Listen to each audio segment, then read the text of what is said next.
함께 하시기 때문입니다. 그 좋으신 하나님을 여러분과 제가 늘 경험할 수 있도록, 그리고 그렇게 훈련하는 것이 바로 신앙생활의 기본이 되기 때문입니다. 오늘 제가 말씀을 함께 나누면서 함께 상고해 보았으면 하는 내용은 무엇이냐 하면은, 많은 사람들이 하나님을 어떤 이런 프로그램이나 행사를 통해서만 만날 수 있는 것처럼 오해를 할 때가 많이 있는데, 사실 이러한 모든 행사는 여러분 한 가지를 위해서 달려가는 초점을 두고 교회에서 또는 선교단체에서 진행을 한다는 것을 기억해야만 합니다. 바로 그것은 여러분과 제 삶 속에서 하나님과 동행할 수 있도록, 그것을 위해서 모든 교회의 단체들의 프로그램은 우리를 성숙하게 만든다는 것입니다. 그래서 우리가 이것을 잊어버리게 되면은, 단기 선교도 마찬가지지만은 수많은 젊은이들이 선교를 다녀올 때 보면은 마치 죄송한 얘기지만 무슨 마약 하듯이 매년 한 번씩 나가야 돼요. 근데 보면은 단기 선교의 최종적인 목표를 모르기 때문에, 내가 약 떨어질 듯 하면은 한 번 또 나가서 여권에 도장 찍고 와야지 은혜를 받는 것처럼. 그리고 그런 친구들 보면 대부분이 한 나라에 계속해서 가가지고 그쪽의 형제 자매들하고 교제하는 데 관심이 있는 것이 아니라, 장기적인 하나님의 일을 이루어가는 데 관심이 있는 것이 아니고, 어찌 보면은 여행 다니는 데 더 관심이 있는 것처럼, 신앙생활을 여러분 그런 식으로 우리가 전개하다 보면은 성경에서 많이 멀어질 때가 있다는 것을 기억해야만 합니다. 우리가 모든 신앙생활의 행사나 이런 프로그램들은 한 가지 목적을 위해서 거듭 말씀드리지만은 진행되어지는데, 바로 우리가 하나님과 더 가까워지고 예수님을 더 닮아가고 또 하나님과 더 절친이 되기 위해서 진행되어져야 한다는 것입니다. 선교에 대해서 저는 가는 곳마다 이제 강론을 펼치고 또 많은 사람들과 대화를 하고 있는데, 여러분 선교를 사람들이 굉장히 추상적으로 생각하는 사람들이 많이 있습니다. 그러나 실제적으로 선교는 정확하게 그 정의가 성경에서 마태복음 28장에 나와 있는 것을 우리가 너무도 잘 알고 있습니다. 너희는 가서 모든 족속으로 제자를 삼으라는 거예요. 다시 말하면 타문화권에서, 물론 우리 문화, 우리 한국적인 문화도 시작을 하지만은 결국은 타문화권에 나가서 제자를 삼는 것이 선교의 궁극적인 콜 메시지, 바로 핵심적인 내용이 되기 때문에, 여러분 선교는 두 가지를 이해할 수 있어야만 합니다. 첫 번째는 타문화권이라고 하는 어떤 그 특별한 상황을 이해할 수 있어야만 해요. 두 번째는 제자 훈련을 알아야만 합니다. 그래야지 타문화권에서 제자를 삼아서 가서 모든 족속으로 제자를 삼는다고 하는 선교의 지상명령을 이룰 수가 있게 되는 것입니다. 그런데 제자 훈련을 수많은 사람들이 어떤 프로그램이라고 자꾸 생각하기 때문에, 이거 볼륨 에코를 좀 빼주세요. 그래서 제자 훈련은 프로그램이라고 생각해가지고 내가 어떤 프로그램을 마치고 나면 마치 주님의 제자가 되는 것처럼, 그리고 그 프로그램을 마치지 못하면 내가 주님과 가까이 가지 못하는 것처럼 오해를 할 때가 있게 되는 것이지요. 여러분, 처음에 우리 대한민국에 복음이 들어왔을 때에 우리는 예수 천당 불신 지옥이라고 하는 그러한 아주 간결한 메시지를 통해서 수많은 사람들이 주님을 영접하고 은혜를 받고 한국 교회가 세워지기 시작을 했습니다. 물론 아름다운 메시지고, 그것을 통해서 우리 한민족의 고유한 교회의 전통이 세워지기 시작을 했습니다. 그리고 그 이후에 수많은 핍박과 또 전쟁과 어려운 시절을 지나가면서 우리 한국은 하나님께 나가서 예수 믿으면은 복 받는다고 하는 그러한 메시지를 통해서 다시 한번 하나님 앞에 돌진해 나가는 돌파를 경험하게 되어집니다. 사회학적으로 복 받는다는 메시지에 어찌 보면 캐치프레이즈에 클릭이 되어서 수많은 사람들이 주님 앞에 나와서 하나님의 말씀을 듣고 복음을 듣고 예수님을 영접하여 초대형 교회들을 전 세계 역사에 찾아보기 힘든 부흥을 우리 한국교회는 이루어냈습니다. 물론 참 아름다운 하나님의 역사였고 너무도 소중한 우리 신앙의 보배로운 전통이라고 할 수가 있습니다.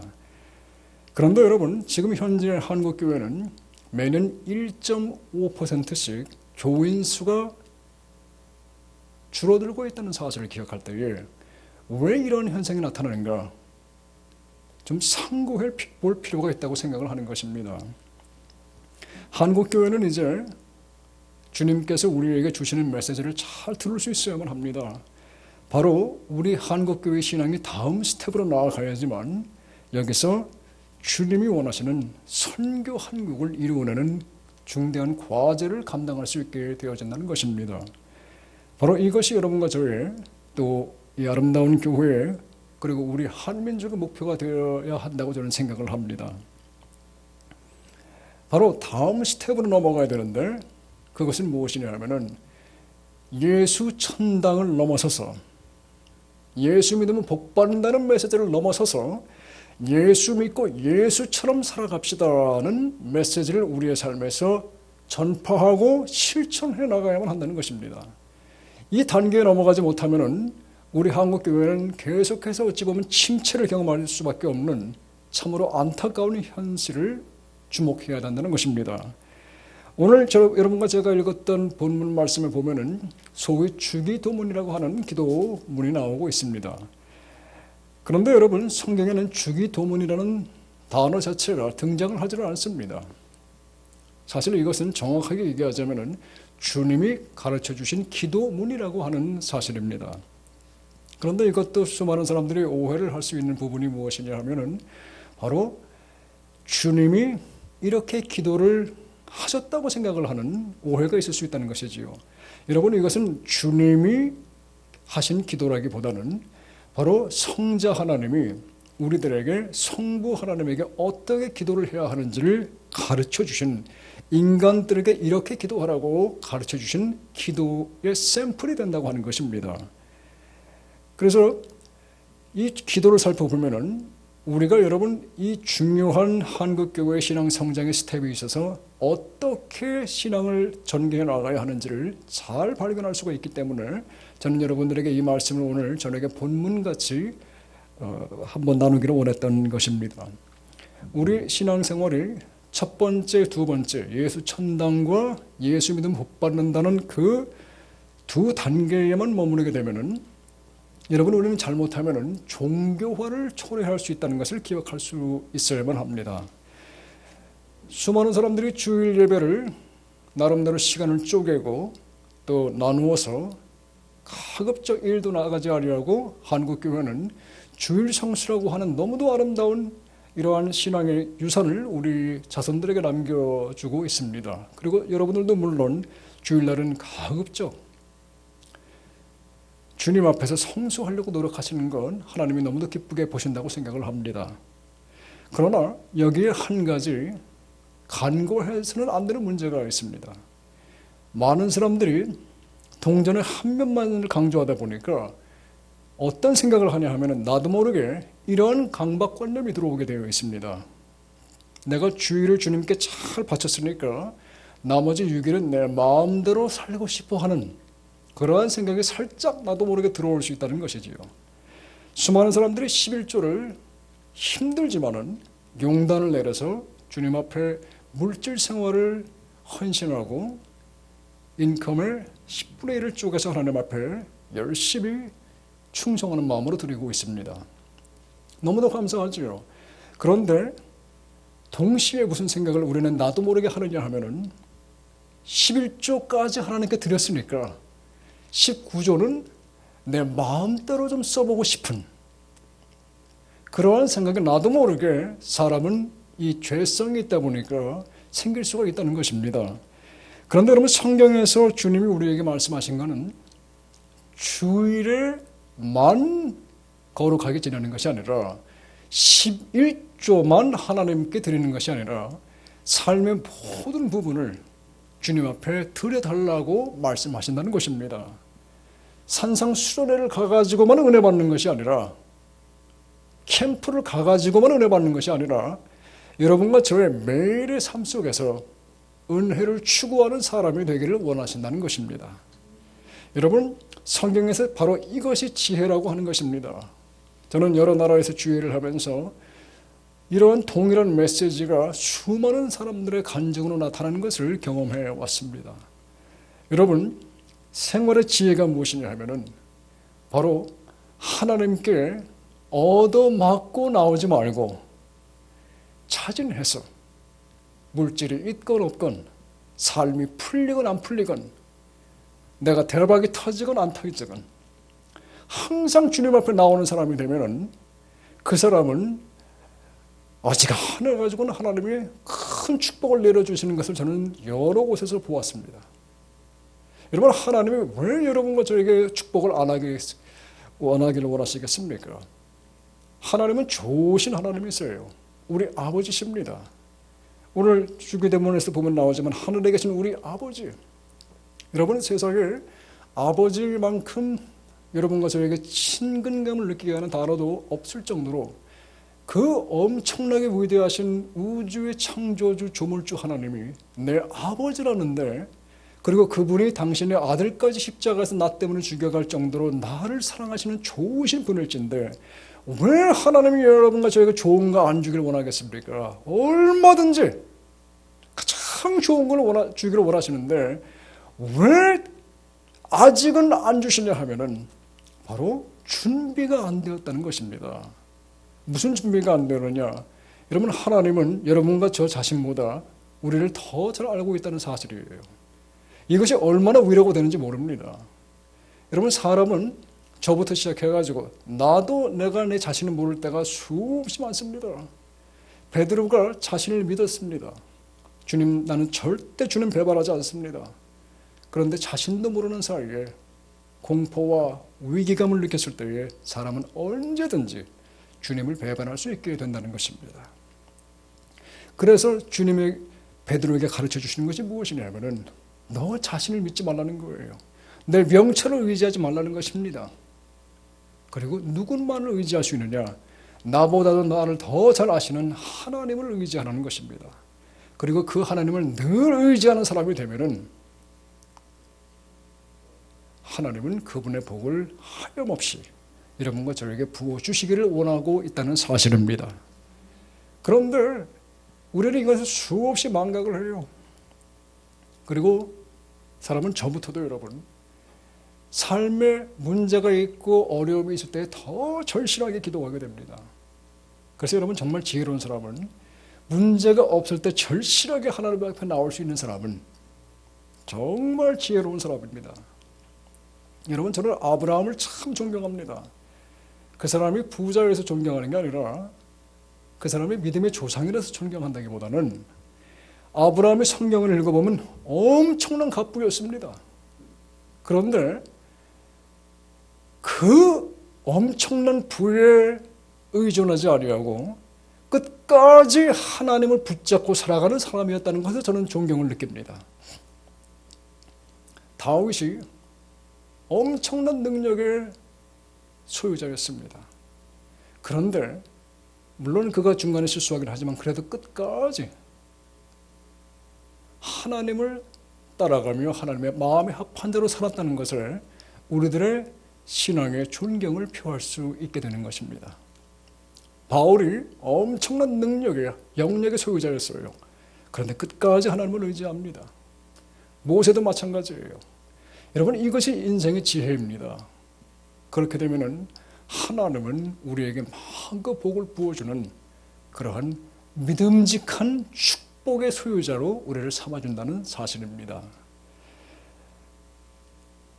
하늘에 계신 우리 아버지, 오늘 우리 읽었던 주기도문은 이렇게 시작을 합니다. 왜 하늘이라고 주님을 말씀하고 있느냐 하면은 우리의 삶이 늘 하늘을 바라보며 살라고 하는 말씀이에요. 우리 새해가 이제 시작되면서 우리들의 주일날 교회에서 하나님을 내가 앙망하고 경외하는 만큼 날 늘 주일 6일간의 삶 속에서 주중에 6일간의 삶 속에서도 하나님을 경외하는 모습이 있을 때에 그것이 바로 하늘을 바라보며 사는 삶이라고 하는 것입니다. 그리고 여러분의 물질의 19조 안에서도 11조를 내가 하나님 앞에서 띄어드리는 것처럼 그 안에서 하나님께 나의 물질 생활을 통해서 헌신하는 모습이 나타난다면 1푼 1푼을 쓰기 위해서 어찌하면 잘 쓸까? 어찌하면 이것이 하나님이 기뻐하는 삶일까? 이것을 여러분들이 염두하고 쇼핑을 하시고 물건을 사고 또 그 한 푼 한 푼을 쓰려고 한다면 이것이 바로 성경이 말하는 제자 도의 삶이라고 하는 것입니다. 근데 여러분 사람들이 그렇게 생각하지 않아요. 대부분 경우에 보면은 주일날 내가 나와가지고 일주일에 3시간, 2시간 하나님 앞에 시간 들여주고 또 봉사까지 하고 차량대까지 하고 줄 모임까지 하고 하나님이 이 정도면 지상이면 감천인데 나에게 좀 빚진 마음으로도 잘 해줘야 되는 거 아닌가. 내가 10분의 1을 띄고 나면 얼마나 손해보는데 하나님이 19조 당연히 축복해야 되는 거 아닌가. 이것은 여러분 성경적인 신앙이 아닙니다. 주님은 여러분과 저에게 아쉬운 게 없는 분이에요. 그런데 우리에게 왜 그 조그만 부분을 요구하시냐 하면은 그것을 통해서 바로 나머지 모든 것들이 그것도 하나님 거라는 것을 깨닫게 하기 위해서 바로 그 11조와 주일의 하루 삶을 요구한다는 것입니다. 그런데 사람들이 자꾸 그걸 오해를 하는 거예요. 아, 이만큼은 하나님 거, 이건 내 거. 그런 건 없어요. 모든 게 하나님 겁니다. 그런데 내가 그 조그마한 부분을 드림으로 말미암아 나에게 무엇을 상기하기를 원하시는 거냐 하면은 나머지 것도 다 하나님 거다. 그런데 여러분 사실 이게 지금 주일 예배니까 여러분들에게 제가 이런 말씀드리지. 주일 예배 이런 얘기 말씀드리면은 아마 많은 사람들이 시험 들지도 몰라요. 11조만 해도 엄청난 건데 무슨 19조까지 얘기를 하느냐. 그래서 여러분 성경은 사실 11조를 강조하는 게 아닙니다. 성경은 무엇을 강조하려면은 10조. 너의 인생의 모든 것, 여러분과 저의 삶의 원자, 세포 하나까지 다 하나님 거라는 것을 알고 기억하고 그렇게 맞추어 살아가는 것을 하나님은 원하시는 것입니다. 그것이 바로 제자도라고 하는 거예요. 그러면 선교를 잘하려면 어떻게 해야 됩니까? 바로 내가 먼저 주님의 제자가 되는 삶을 살아가야 돼요. 여러분 그렇게 되지 않으면 선교가 어떻게 이루어지냐면은 그저 내가 하고 싶은 거 다 하고 그리고 돈 조금 남으면은 그래 엑스트라가 좀 남으면은 그냥 내가 좋아하는 어디 선교사립이나 선교단체에 돈 좀 보내고 방학이나 휴가 때 한번 찾아가서 그냥 관광 반 선교 반 그리고 1년에 한 번씩 다른 데 이제 돌아다니는 거예요. 그러면서 내가 하나님의 일을 했다고 생각을 합니다. 물론 뭐 안 하는 것보다 100번 낫지요. 그러나 여러분 정말 선교적인 마음이 있는 사람은 어떻게 행동하느냐 하면은 내 물질이 내게 아니에요. 여러분의 휴가가 여러분께 아닙니다. 여러분의 삶이 아니라는 것입니다. 그러니까 내가 살면서 하는 모든 행동들이 무엇을 위해 전개되느냐? 하나님의 나라를 확장하기 위해서 돈도 벌고 휴가도 받고 교회도 나오고 연애도 하고 결혼도 하고 모든 것이 그렇게 전개가 되는 것입니다. 그렇게 되면 나의 삶의 가치관이 변하는 거예요. 여러분 이것이 바로 성경적인 세계관이라고 하는 것입니다. 제가 기회가 주어질 때마다 여러분들과 또 다른 교회들에서도 이런 말씀을 전할 때 늘 제가 강조하는 부분이 바로 이것입니다. 여러분 성경적인 세계관을 가질 수 있어야지만 사람은 실제적으로 제자가 될 수 있다는 거예요. 그렇지 않으면 내가 믿어주는 거예요. 그렇지 않으면 내가 헌신해 주는 거예요. 여러분 하나님은 여러분과 저에게 헌신해 달라고 그냥 정말 하나님은 여러분과 저에게 너무 아쉬워가지고 걸신드는 사람처럼 조금만 좀 달라 그런 얘기를 하는 게 아니에요. 우리가 다 주어도 그분에게는 부족한 사람들입니다. 그분은 우리가 필요한 존재가 아니에요. 여러분 사람들이 그렇게 얘기하죠. 우리가 하나님의 영광을 돌리면서 하나님의 영광을 위해 살아간다고. 여러분 하나님은 우리가 죄짓든 순종하든 어차피 영광 받으십니다. 우리가 어떻게 행동하느냐가 그분의 영광을 더 밝게 드러내고 더 망신시키는 게 아닙니다. 우리가 하나님의 영광의 은혜를 경험하고 더 주님을 닮아가는 것이지, 우리가 어찌 보면 아쉬워서 하나님의 영광이 필요한 것이지, 하나님이 우리가 있어서 영광을 받고 없어서 영광을 덜 받는 게 아니라는 말씀이에요. 그러니까 여러분, 이거 좀 관점을 정확하게 이해를 해야 하지만 헌신의 개념이 성경적으로 정리가 되어지는 겁니다. 여러분, 그렇게 되면 우리의 삶 속에서 주일날뿐만 아니라 11주 생활뿐만 아니라 나의 사업장, 직장, 가정, 심지어는 여러분 우리 한국 사람들 가장 도전되는 부분, 자녀 교육 속에서 어떻게 하나님의 세계관, 성경적인 하나님 나라의 세계관이 나의 삶에서 투영이 되느냐가 가장 어찌 보면 중요한 우리 지금 한국교회의 숙제가 되어진다는 말씀입니다.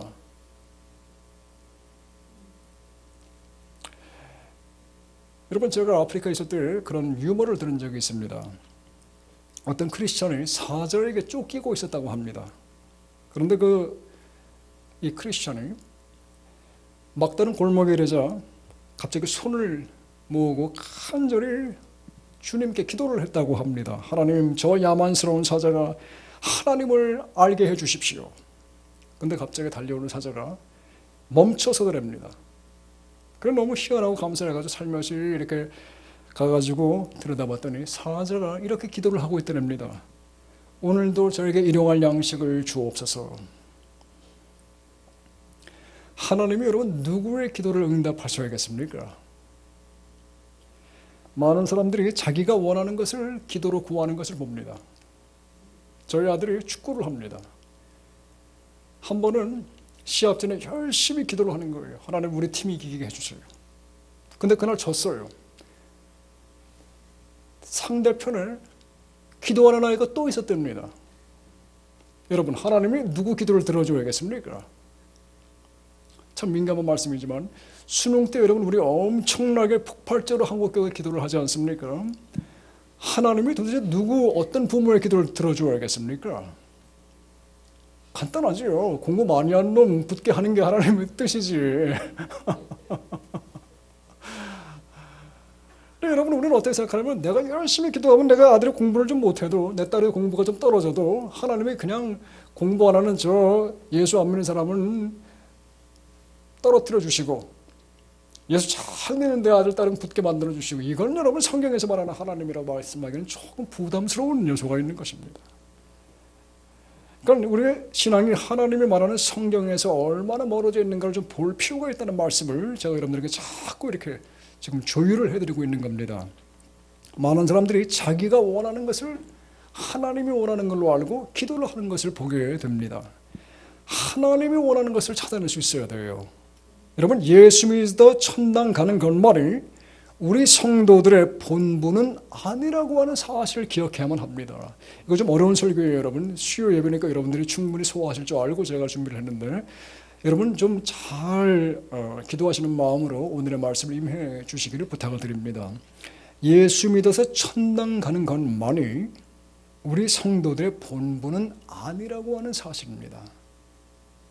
그렇다면은 예수 믿고 구원받고 천당이 개런티가 됐다면은 왜 하나님이 여러분과 저의 삶을 지금 20년, 30년, 40년 예수 영접하고 수없이 오랜 시간 동안 이 땅에 남겨두겠느냐 하는 것입니다. 여러분, 예수 영접하고 곧바로 주님 앞에 가는 사람들은 제가 보는 건 거의 없어요. 왜 우리가 이 땅에 살아갑니까? 그 이유를 바로 성경은 하나님의 나라라고 정의하고 있다는 사실입니다. 여러분, 천당이라고 하는 단어, 천국 말고 천당이라는 단어는 성경에 한 번도 나타나지를 않습니다.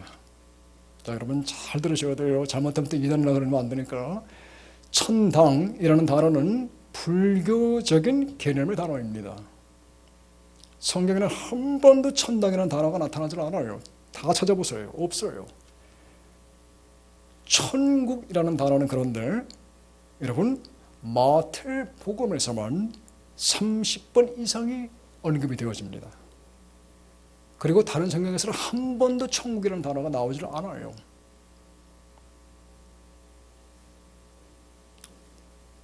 여러분 이거 오해하시면 안 돼요. 잘 들으셔야 됩니다. 거듭 말씀드리지만 어려운 설교예요. 성경에는 천당이라는, 우리 한국말 성경에서는 천당이라는 단어가 나오질 아니하고 천국이라는 단어가 나오는데, 천국이라는 단어는 마태복음에서만 나타난다는 얘기예요. 디모데후서 4장에 한 번 더 나오긴 하는데, 그런데 그 구절을 사실 헬라어로 보면은 사실은 하나님의 나라라고 번역하는 것이 훨씬 더 옳은 구절입니다. 그런데 왜 마태에서만 천국이라는 단어가 나타나는가를 여러분 생각을 해볼 수 있어야 돼요. 성경이 유대인들에게 의해서 쓰여지는데, 쓰여진 다음에 유대인들이 여호와 하나님의 이름을 부르는 것이 불경하다고 생각을 했습니다. 우리가 우리 동양사상에서 부모님의 이름을 직접 부르지 않듯이 이분들도 여호와라고 부르지 아니하고 주님 또는 히브리어로 아도나이 또는 하늘 이렇게 불렀다고 합니다. 그런데 그 문화가 한자 문화권으로 넘어오면서 천국으로 버리게 되어졌고, 그리고 천국에서 천당으로 옮겨졌다고 합니다. 자, 여러분, 마태복음은 독자가, 주된 독자가 유대인들이었어요. 그런데 나머지 이 세 공관복음, 그러니까 마가, 누가, 요한복음은 독자들이 유대인들도 있지만은 대부분이 사실 이방인들, 모든 사람들을 향해서 쓰여졌다는 거예요. 그러니까 독자에 따라서 이 독자들이 이해하기 쉽게 하기 위해 마태는 일부러 천국이라는 단어를 더 많이 선호했다는 사실입니다. 그래서 이 유대인들에게 이해를 돕기 위해서 마태복음은 무엇으로 성경을 시작하냐면은 누가 누구를 낳고 누가 누구를 낳고 예수님의 족보로 시작을 해요. 저는 예수를 믿기 전에 성경을 3번을 읽어봤습니다. 그때 10대였는데 너무도 재미가 없어요. 너무도 이해가 안 가요. 특별히 저는 창세기 1장부터 1장부터 10장까지 엄청나게 시험을 받는 사람입니다. 말이 안 되잖아요. 세상에 뱀이랑 얘기를 했다는데 뱀이 얘기를 할 수가 있나? 뭐 가인의 아내가 나타나는데 도대체 누구였나? 뭐 이런 것들 때문에 한참 이제 고민을 하다가 성경은 정말 말이 안 되는 책이다. 근데 거기에 대박을 어디서 터뜨렸냐면은 마태복음을 가보니까 갑자기 첫 장부터 누가 누구를 낳고 누가 누구를 낳고 누가 누구를, 이거를 한두 번 다니고 계속 한 장을 나오는데 저는 처음에 무슨 이게 산부인과 기록인 줄 알았습니다. 계속 뭐 나타나는 얘기만 나오는 거예요. 속으로 저는 생각한 게, 그래도 나름대로 책을 좀 많이 읽어보려고 했던 저 10대 시절에서 이 마태라는 사람은 정말 글을 쓸 줄 모르는 사람이구나. 이거 무슨 삼류 잡지도 아니고 어떻게 이렇게 재미없게 시작을 할 수가 있는가. 그런데 여러분, 제가 예수님을 만나고 은혜를 받고 나니까 마태가 이렇게 쓸 수밖에 없었던 이유를 깨닫게 되었습니다. 마태복음을 썼던 그 독자들은 유대인들이었기 때문에 유대인들에게는 하나님의 나라라고 쓰는 것보다 바로 예수님이 우리 유대인들이 기다려왔던 메시아라는 것을 증거하기 위해서 천국이라는 표현을 더 많이 쓰고, 그리고 예수님의 족보로 자기의 글을 시작을 했던 것입니다. 얼마나 의미심장한지 모르는 거예요. 그래서 여러분, 성경에서는 다시 말하면은 천국이라는 단어보다 하나님의 나라라는 단어를 훨씬 더 많이 쓰고 있다는 것을 기억해야만 합니다. 다시 말하면 여러분, 천국은, 잘 들으셔야 돼요, 지형적인 개념이라기보다는 우리가 예수 믿고 그냥 어떻게든 잘 살아남아가지고 나중에 죽어서 꼴깍했을 때 가는 지형적인 그런 개념이라기보다는 우리의 하나님과의 관계 속에서 하나님의 왕권과 통치가 이루어지는 우리의 개념, 연예계, 스포츠, 가정, 교회, 직장 등등이 바로 하나님의 나라라고 성경은 표현하고 있다는 사실입니다. 그리고 그러한 하나님의 나라가 우리의 삶에서 계속해서 확장되어 나아가다가 결국은 영화의 극치를 이루는, 내가 죽어서 주님을 만나는 사후 세계에서 완성이 된다는 것이 성경이 말하는 천국 또는 하나님의 나라라는 개념이라는 거예요. 그런데 여러분, 나라에는 구성 요소가 세 가지가 있습니다. 바로 왕이 있어야 됩니다. 왕권이 있어야 되고 백성이 있어야만 합니다. 그래야지 나라가 이루어져요. 물론 영토라는 개념이 네 번째 요소가 있었긴 합니다만은 이스라엘이라고 하는 나라가 2000년 동안 영토 없이 지내다가 나라를 만드는 것을 보면서 네 번째 요소인 영토는 그 이후로 필수 요소에서 빠져버리게 되었어요. 왕권, 백성이에요. 다시 말하면 여러분과 제 삶 속에서 예수님이 나의 왕으로 존재하고 계시고, 그리고 그분의 왕권이 나의 삶의 모든 분야에서, 내가 직장에서 술자리를 고려받을 때에 거기서 주님의 왕권이 드러나느냐 하는 거예요. 내가 거짓말 한 번 하면 돈을 엄청나게 벌 수가 있는데 그때 왕권이 드러나느냐 하는 거예요. 여러분, 하나님의 나라 너무 형이상학적으로 생각하지 마세요. 이러기 때문에 우리가 추상적으로 하나님의 은혜를 못 받고 자꾸 종교화가 되어가는 거예요. 하나님의 나라는 무엇입니까? 이미 왔으나 아직 오지 않은 세계라는 거예요. 그런 찬송도 있잖아요. 무슨 말이냐면은, 천국은 성경에서 너의 마음에 있다 그러잖아요. 우리의 삶 속에서 하나님과의 관계가 너무도 아름답게 이루어져서 나의 삶의 부분마다 하나님 왕권이 통치가 되는 그러한 모든 삶의 분야가 바로 내가 백성으로 하나님 앞에, 왕 대신 하나님 앞에 서는 모든 분야가 하나님의 나라라고 하는 거예요.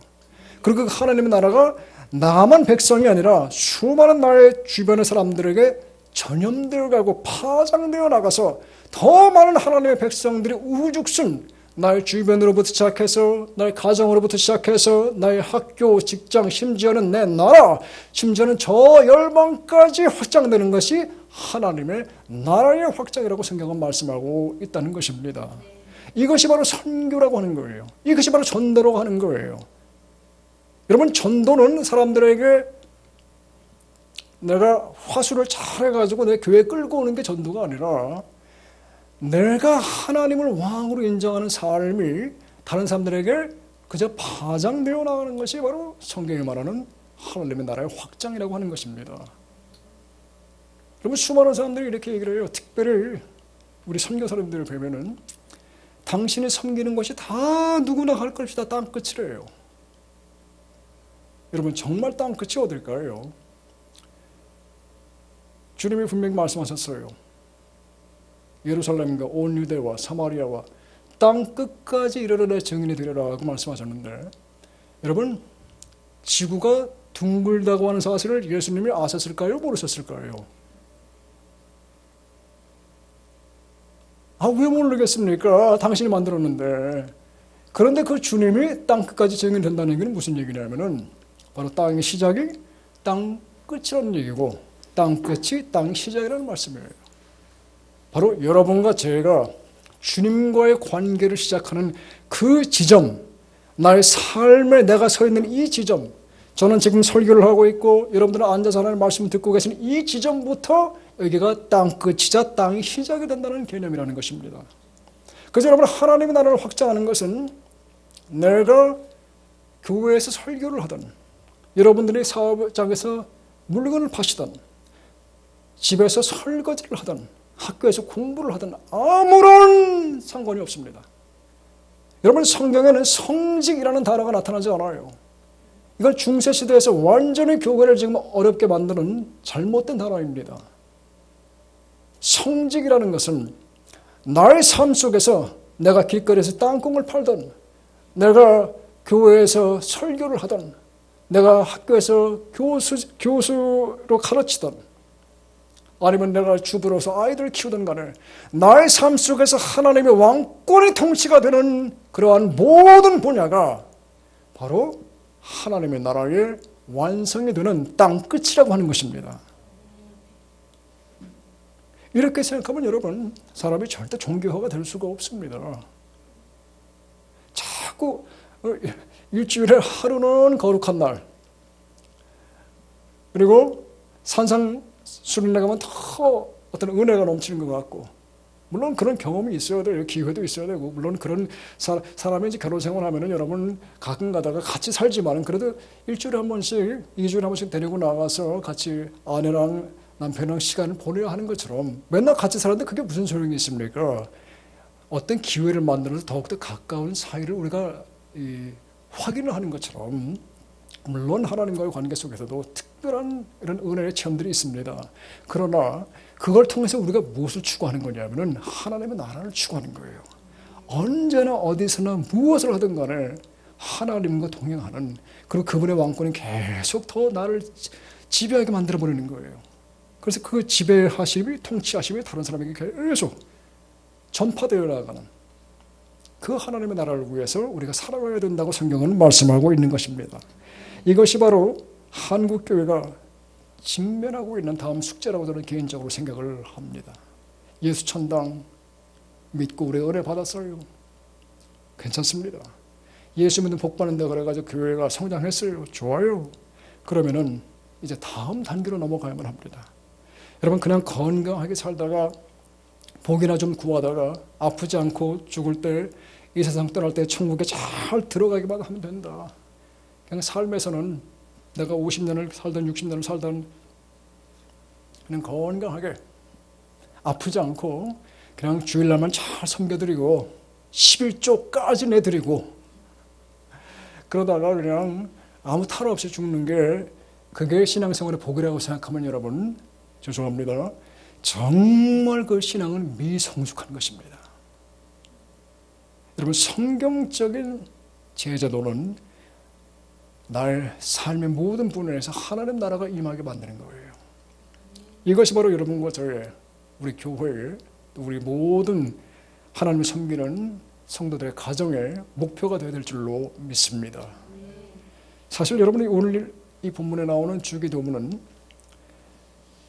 주님은 주기도문만 우리에게 가르쳐 주신 것이 아니라 팔복 강론에서부터 시작을 해가지고 반석 위에 지은 집의 비유까지 쭉 이어지는 아주 긴 설교 가운데 지극히 작은 일부가 오늘 주기도문이라고 하는 본문입니다. 이 설교가 아마 현대사회에서 했다 그러면 제가 볼 때 한 2시간 정도는 걸리는 설교일 거예요. 참 장장의 설교인데 거기에 팔복 교훈이 서론이고, 그리고 반석 윗집 비유가 결론이라는 셈이에요. 그런데 중간에 주기도문이 나타납니다. 여러분, 자꾸 우리는 어떤 생각을 하냐면, 주기도문 내가 잘 외우면은, 우리 물론 예배 끝나고 우리가 또 그것을 외우면서 주님 앞에 나아가겠지만은, 주기도문 외우면은 기분이 좋아지고, 주기도문 외우면은 악한 것들을 접근도 못하고 부적 비슷하게, 죄송하지만 주기도문 외우면은 뭔가 잘 될 것 같고, 여러분, 이런 차원이 아니에요. 그런 거 하라고 주기도문을 하나님이 우리에게 주신 게 아니라 문맥을 보고 무슨 이유에서 예수님이 이 주기도문을 우리에게 말씀하셨는지를 볼 수 있어야 한다는 것입니다. 그저 외우는 것도 좋지만 여러분, 왜 이렇게 기도하라고 했는지 그 이유를 더 알 필요가 있다는 것입니다. 여러분, 대부분 다 이제 지도자들이시니까 여러분, 성경을 잘 보시려면은 절대로 how, 어떻게 눈으로 보시면은 이해를 할 수 없는 부분들이 너무나 많아요. 이것이 헬라 사상, 인본주의 사상의 뿌리가 되는 사상이에요. 성경을 여러분들이 정말 이해를 하시려면 신앙의 눈으로 봐야 되는데, 그것은 how가 아니라 why라는 눈으로 보셔야 돼요. 왜? 태초 하나님이 천지를 창조하셨다. 왜 창조하셨을까? 어떻게가 아니라 왜가 나와야 돼요. 그래서 여러분, 성경을 깊이 묵상하는 사람들은 다 왜라는 관점을 가지고 성경을 깊이 연구하게 되죠. 여러분, 왜 주기도문을 주님이 우리에게 말씀하셨냐 하면은 그 이유를 알 수 있어야만 합니다. 자, 그 전에 조금 더 우리가 깊이 보겠습니다. 이 주기도문은 성경에 2번이 나오는데, 마태복음 6장에서 한번 나오고, 그 다음에 누가복음 11장에서 다시 한번 나오는 걸 볼 수가 있어요. 그런데 여러분, 그 내용이 약간 다릅니다. 누가복음은 약간 좀 미니 버전이라고 하면은 이 마태복음은 조금 더 긴 버전인 것을 알 수가 있어요. 그런데 두 주기도문이 어디가 중복이 되냐면은 한번 들어보시기 바랍니다. 우리 아버지여 이름이 거룩히 여김을 받으시오며 나라의 임하옵시며 오늘 우리에게 일용할 양식을 주시옵고 우리가 우리에게 죄 진 자를 사하여 준 것 같이 우리 죄를 사하여 주시옵고 우리를 시험에 들지 말게 하옵소서까지만 중복이 돼요. 자, 여러분 성경에서 중복하는 부분을 주의해서 볼 필요가 있습니다. 왜 중복을 하느냐면 성경은 중요하니까 중복하는 거예요. 여러분 성경을 정말 하나님이 썼다고 믿으신다면 하나님이 우리에게 왜 똑같은 말을 잔소리를 하시겠습니까? 필요하니까 하는 거예요. 중요하니까 중복하는 거예요. 여러분 그 성경에서 중복하는 말들은 자세히 여러분들이 눈여겨보실 수 있어야 합니다. 그게 중요하다는 것이기 때문에. 예를 들어 창세기에 인간 창조가 2번이 나옵니다. 1장에서 한번 나오고 2장에서 한번 나오고 2번이 나와요. 근데 2장에서는 좀 더 서술을 해서 디테일하게 나옵니다. 왜 2번이냐? 중요하기 때문입니다. 사복음서에서 예수님의 생애를 거듭거듭 네 사람의 관점을 통해서 중복해서 기록하고 있습니다. 왜 그렇습니까? 예수님의 생애가 너무도 중요하기 때문입니다. 요한계시록에서 예수님이 18번지처럼 계속해서 중복하는 말이 무엇이냐면은 귀 있는 자는 들을지어다 하는 말이에요. 왜 그렇습니까? 중요하기 때문입니다. 사람들이 귀가 다 있어서 듣는 것 같은데 듣는 사람들이 많지 않다는 것을 우리에게 말씀하고 있는 것입니다. 여러분 주기도문도 중복됩니다. 왜 중복하느냐? 중요하기 때문이에요. 주기도문은 여러분과 저에게 인생관의 우선순위를 가르치고 있습니다. 따라와 주시기 바랍니다. 우선순위. 여러분 주기도문은 얼마나 파워 있는 기도냐면은 여러분과 제가 주기도문을 정확하게 깨닫고 왜냐하면 이것이 여러분 성경에서 유일하게 하나님 자신이 인간에게 이렇게 기도하라고 가르쳐 주신 기도의 샘플이기 때문에 그대로만 제대로 할 수 있다면은 그 의미를 발견할 수 있다면은 그리고 그 의미를 우리의 삶에 적용할 수 있다면은 엄청난 능력이 우리의 삶에서 나타나게 될 줄로 믿으시기를 바랍니다.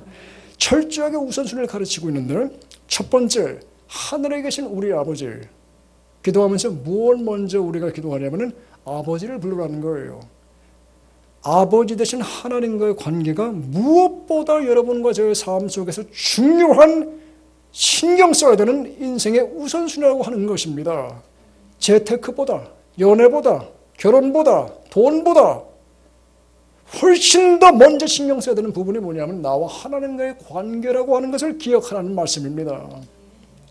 그런데 하늘에 계신 우리 아버지, 그 하늘도 여러분들 영어 성경을 보시고 또 헬라어를 보시면은 in heaven, 천국이라고 나와 있어요. 사실은 하늘이라기보다는. 그러니까 다시 말하면 위를 바라보면서 하라는 거예요. 여러분과 제가 무엇을 하든 간에 항상 이 성경적인 하나님 나라적인 가치관을 가지고 나의 물질과 결혼과 인생과 학업과 사업을 진행하라는 말씀입니다.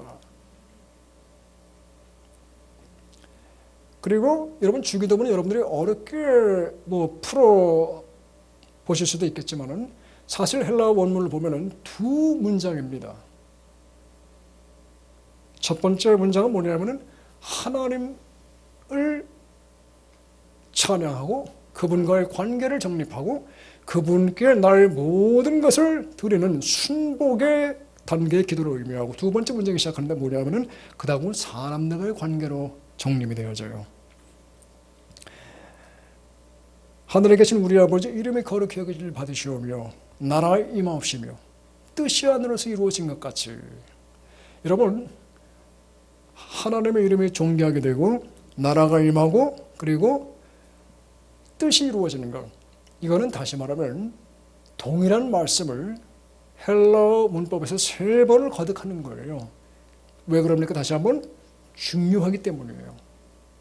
우리의 삶에서 우리가 똑같이 집에서 밥을 하고 설거지를 하고 직장에서 시계추 돌아가듯이 나가서 일을 하지만은 내가 무엇을 바라보며 무엇을 목표를 가지고 무엇을 우선순위를 가지고 사느냐가 똑같은 직장일지라도 똑같은 가정일지라도 분명하게 나누어진다는 말씀을 하고 있는 겁니다. 하늘을 바라보고 사는 사람은 그것이 남는 인생이 될 수 있다는 걸 말하는 거예요. 그리고 그 다음에 뭐라 그러냐면 우리에게 일용할 양식을 주옵시고, 이제부터 이제 내 기도를 하는데, 여러분 이것도 자꾸 이제 하나님 거 내가 구했으니까 이제 내 차례다 이런 생각하지 마시고, 하늘의 우선순위를 구했으면은 그것이 구체적으로 내 현실 속에서 어떻게 이루어지는가를 이제부터 곰곰이 말씀을 통해서 묵상하며 전진하라는 말씀입니다. 그래서 그게 어떻게 이루어지느냐, 내 삶에서 일용할 것을 구함을 통해서 하나님의 나라가 확장되기를 구원하는 거예요. 그리고 나서 나의 삶 속에서 유혹과 죄와 시험을 기도하라는 거예요. 이러한 부분 때문에 우리의 삶에서 수없이 무너지기 때문에 실제적인 우리의 삶의 구체적인 부분들 속에서 하나님 나라를 구하라고 하는 말씀입니다. 왜냐하면 여러분 성경은 문맥이 너무도 중요하기 때문이에요. 성경은 반드시 여러분 그래서 무슨 구절을 보시고 은혜를 받기 전에 항상 그 앞절하고 뒷절을 보실 수 있어야 돼요. 그래야지 성경이 제대로 이해가 됩니다. 자, 시험에 들지 말게 하옵시고, 시험이라는 단어가 이제 페릴라스몰이라는 단어인데, 그 단어는 정확하게 말하면 유혹이라는 얘기예요. 유혹, 시험, 죄 다 한 그 패키지로 지금 연결되는 단어들입니다. 그러니까 하나님, 내가 내 삶 속에서 정말 하나님의 나라를 구하기 위해서 이게 참 너무도 고귀하고 숭고한 뜻을 내가 받았는데, 하려고 보니까 여러분 삶에서 너무도 많은 유혹과 걸림돌과 시험들이 있단 말이에요. 그래서 하나님, 내가 이거를 이길 수 있도록, 내가 거기에 빠지지 않도록 허용하지 말아 주십시오 하는 기도를, 구체적인 삶의 현실적인 기도를 하라는 말씀입니다. 그래서 마지막은 악에서부터 구출해 주옵소서. 우리의 삶의 마지막 종착역, 목표가 뭐죠? 바로 성결, 거룩의 은혜를 구하라는 거예요. 바로 예수님 믿고 예수님답게 사는, 예수님 제자처럼 사는, 예수님처럼 살아가는 은혜를 구하라고 하는 말씀입니다. 그리고 나서 마지막으로 우리가 보게 되는 것이 무엇이냐면 하나님의 나라와 권세와 영광을 보게 된다는 거예요. 그래서 여러분, 하나님의 나라와 권세와 영광이 아버지 것이기 때문에 내가 그것을 하나님께 더 드리는 것이 아니라, 어차피 아버지 것인데 그 아버지의 영광과 권세와 나라에 걸맞는 삶을 내가 살 수 있도록 나를 도와주시고 나를 지켜주십시오 하는 기도가 되는 것입니다. 다시 말하면 주기도문의 원문은 두 카테고리밖에 없다는 것입니다. 9절부터 10절이 첫 카테고리고, 그리고 11절부터 13절이 바로 두 번째 카테고리가 되는 것이에요. 그래서 여러분, 우리가 이제 이 말씀을 적용할 수 있어야만 합니다. 가정, 사업, 교회, 자녀교육, 경제, 문화, 스포츠, 모든 분야에서 하나님의 나라가 우리의 삶에 임하도록 이 시간, 이 시점 주어진 자리에서 하나님께 파견된 자로 살아가는 것이 바로 하나님 나라를 확장하는 방법이라고 성경은 말하는 것입니다. 하나님의 통치가 일주일에 하루, 주일날만 이루어지는 게 아니라 바로 여러분과 저의 6일의 삶 속에서도 통일하게 지어져 가도록 추구하라는 말씀입니다. 그래서 여러분, 예수 믿는 사람은 정직하게, 성실하게, 열심히 살아갈 수 있어야만 합니다. 예수 믿는 사람은 여러분 헌신하면서 살아가야 돼요. 교회에서만 헌신하는 게 아니라 여러분의 사회 속에서, 가정 속에서, 직원으로, 사장으로, 주부로, 가장으로 예수 닮아가는 삶을 살기 위해서 헌신하며 살아가는 모습이 바로 십자가의 삶이라고 하는 것입니다. 여러분, 우리 다음 스텝으로 넘어가려면 십자가를 질 수 있어야만 돼요. 바로 여러분과 저의 삶 속에서 하나님이 나에게 맡기신 사명, 헌신의 내용이 무엇인가를 찾아낼 수 있어야 돼요. 여러분과 돈을 벌어도요, 이전에는 내가 돈 많이 벌고 내가 좀 좋은 차 타고 그렇게 위해서 돈을 벌었지만은 십자가를 지고 사는 삶은 무엇이냐면은 돈을 버는 목적이 달라지는 거예요. 여러분, 공부를 하는 목적이 달라지는 거예요. 내가 집에서 밥을 짓는 목적이 달라지는 거예요. 여러분, 요한 웨슬리의 어머니 모니카 수잔 웨슬리는 자식만 열 몇 명을 기른 어머니예요. 그 집에서 애들 키우던 엄마가 뭐 얼마나 하나님의 나라를 확장시켰겠습니까? 그런데 역사를 살펴보면은 이 수잔 어머니가 헬라 히브리에 능통한 학자였다고 나와 있어요. 그리고 자신들의 자녀들을 철저하게 하나님의 나라의 일꾼들로 키워냈습니다. 다 하나님께서 말하지만 특별히 두 명은 요한과 찰스라는 두 아들들은 지금 현재 감리교, 심지어는 성결교에도 영향을 미친 하나님의 위대한 종으로 그들의 인생을 살아가게 되었습니다. 그런데 여러분, 그 사람들이 그렇게 될 수 있었던 것은 바로 그 어머니가 평범한 주주 같았는데 알고 봤더니 하나님의 나라를 추구하며 살아가는 그러한 헌신된 십자가의 삶을 살아가는 어머니였기 때문에 그것이 가능했다는 거예요. 사람들은 자꾸 하나님 나라를 하면 큰 일만을 생각을 합니다. 내가 무언가 큰 사업을 하고 무언가 큰 프로젝트를 하고, 물론 그렇게 하나님께 영광을 돌릴 수 있어요. 그러나 여러분, 하나님의 나라는 반짝하고 지나가는 이벤트가 아닙니다. 하나님의 나라는 여러분과 제 삶 속에서 나의 이 머릿속의 개념부터 시작해가지고 지금부터 영원토록 삶의 모든 분야마다 이 지구상의 모든 구석구석마다 영원히 하나님의 영광을 드러내는 그러한 나라는 여러분과 저의 삶 속에서부터 시작한다는 것을 기억할 수 있기를 축복합니다. 그러기 위해서는 여러분, 우리가 기본을 평상시 삶에 충실할 수 있도록 노력을 해야 돼요. 그것이 바로 십자가의 삶인 것입니다. 그것이 바로 하나님 나라의 실제적인 확장이 되는 거예요. 여러분, 그렇다면 우리가 주일날만 반짝하려고 그래요. 프로그램 이벤트 할 때만 반짝하려고 그래요. 여러분, 진정한 하나님의 나라는 나의 삶 속에서 6일의 삶에서 나타납니다. 나의 평상시 가정의 삶에서 나타납니다. 제 아내가 여기서 참 말하기가 그런데 가끔 이제 그런 얘기를 해요. 우리가 수많은 사람들을 전도하고 수많은 교회를 세워도 우리 아들 2명 전도 제대로 못하고 하나님의 사람 만들지 못하면은 무슨 심판을 하나님께 받겠느냐. 근데 애들이 커가면서 점점 더 그런 생각을 더 많이 합니다. 점점 더 자신이 없는 거예요. 하나님 앞에 더 나아가는 방법밖에 없는 거죠. 여러분, 하나님의 나라는 우리의 삶 가장 작은 부분부터 시작을 합니다. 십자가의 삶은 바로 섬김으로만 가능합니다.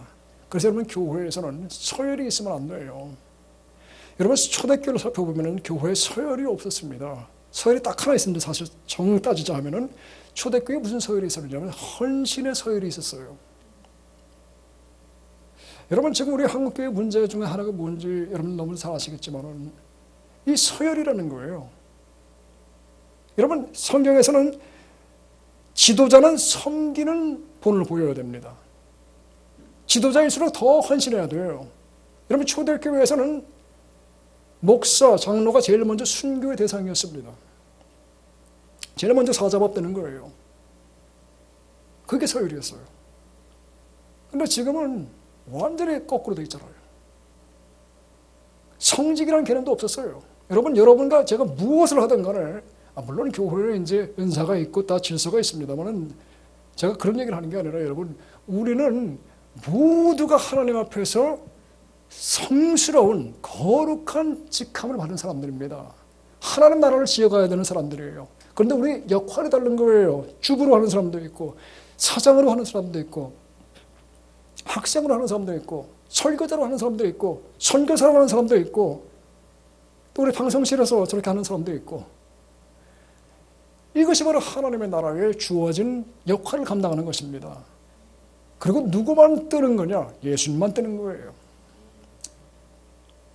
여러분, 이제 우리가 한 해를 시작하는 그러한 시즌입니다. 우리 주님께서 친히 가르쳐 주신 기도처럼 우리의 삶의 각기 다른 모든 영역에서부터 더욱 진솔한 십자가의 헌신이 나타나는 우리의 새해와 또 여생이 될 수 있기를 저는 간절히 축복합니다. 이렇게 사는 것이 바로 궁극적으로는 세계 선교의 시작이 되는 줄로 믿으시기를 또한 축복합니다. 우리 한번 기도하겠습니다. 기도하는데 하나님의 나라가 나의 삶 속에서 구체적으로 이루어지기 위해 하나님, 내가 현실적으로 십자가의 헌신의 길을 따라가겠습니다. 새해 이 벽두에 더욱더 헌신하는 삶을 살아가서 이 한 해 그리고 나의 여생을 통해서 하나님 나라가 지어지는 모습을 이제는 더욱더 보게 해 주옵소서. 우리 한번 이 시간에 간절히 기도하고 마치도록 하겠습니다. 다 같이 한번 통성으로 기도하겠습니다. 하나님 아버지, 이 시간에 간절히 기도합니다. 이 시간에 주님 앞에 저희들이 나와서 주님 십자가의 헌신을 다시 한번 상기하기를 원합니다.